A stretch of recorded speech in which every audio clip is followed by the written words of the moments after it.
everybody, to the Superhumanistic Podcast, where we talk about all things health and wellness. Thank you for joining us. We are your hosts, David and Jessica.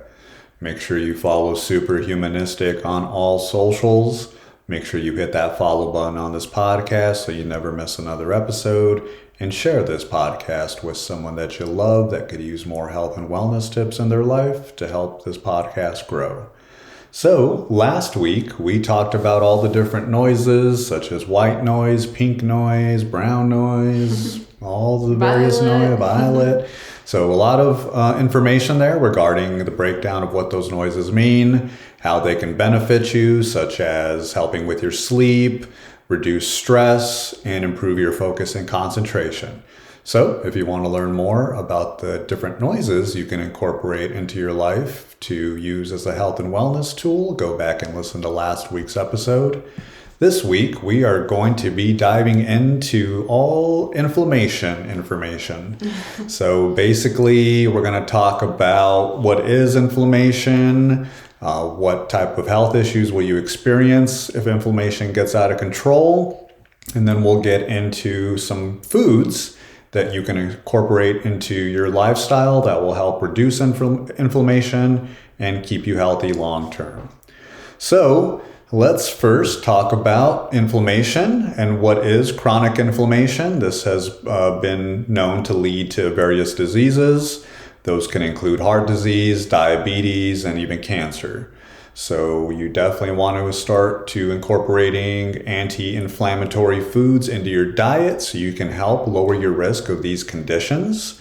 And you can also boost your mood and energy levels. So it's a win-win all the way around. So what kind of foods help us?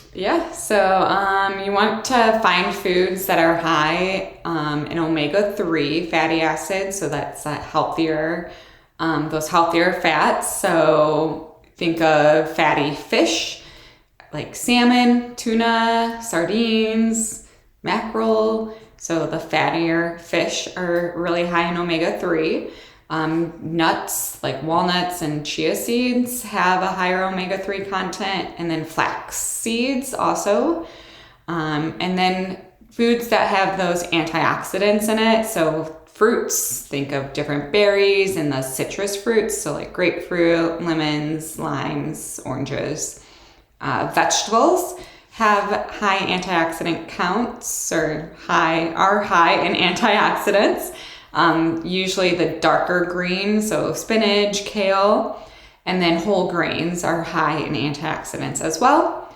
And then probiotics, so yogurt, sauerkraut, kimchi, those are going to be great for inflammation.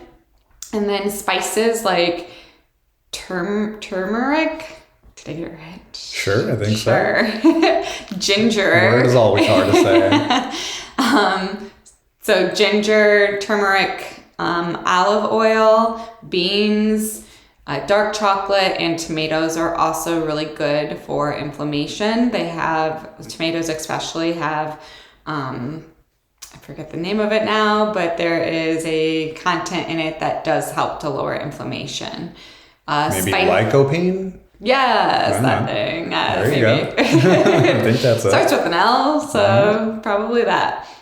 So those are the foods that you want to aim to get more of in your diet. Typically, like we've said along in most of our episodes now, the Mediterranean diet, you're going to find a lot of those foods in that will help with inflammation. You also want to make sure, so things to limit, that way you're avoiding having inflammation in your body would be those processed foods.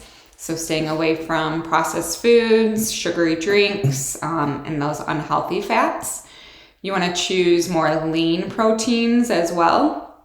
So of course we want to make sure that we're getting enough protein in our diet, but you can choose to not eat red meat and processed meats. So those are going to actually contribute to the higher inflammation. Now, with everything that we've ever said on this show, things in moderation, right? We're not perfect in our diet.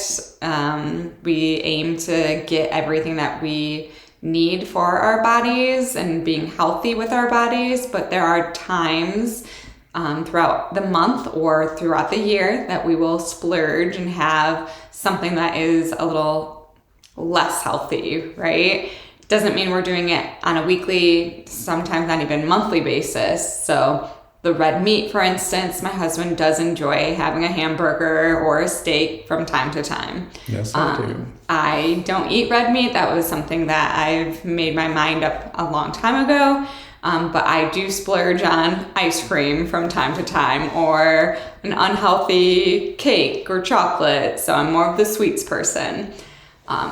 But in general, keeping our diet to that Mediterranean diet, avoiding those sugary drinks, the unhealthy fats in food, processed foods, having that lean protein as our source of protein weekly, and then using olive or avocado oil. And that's something that we just have always done. We really never have vegetable oil. Actually, we have it in our pantry right now, and I'm like, why did we buy vegetable oil again? Because we never use it for cooking. So it's been sitting there for months now, unopened, untouched, and not sure why we bought it. Maybe we were thinking of something to make at the time. Maybe it was Christmas time, so maybe. Deep fry some food or something. Yeah. One of those things my wife was talking about where we don't always eat healthy. So olive oil or avocado oil are your healthier oils that you can cook with that will also help with the inflammation. And then, of course, drinking lots of water. So our bodies do tell us when we don't have enough water, whether it be when you go to the restroom and you notice that your pee is a brighter yellow, you need to drink more water.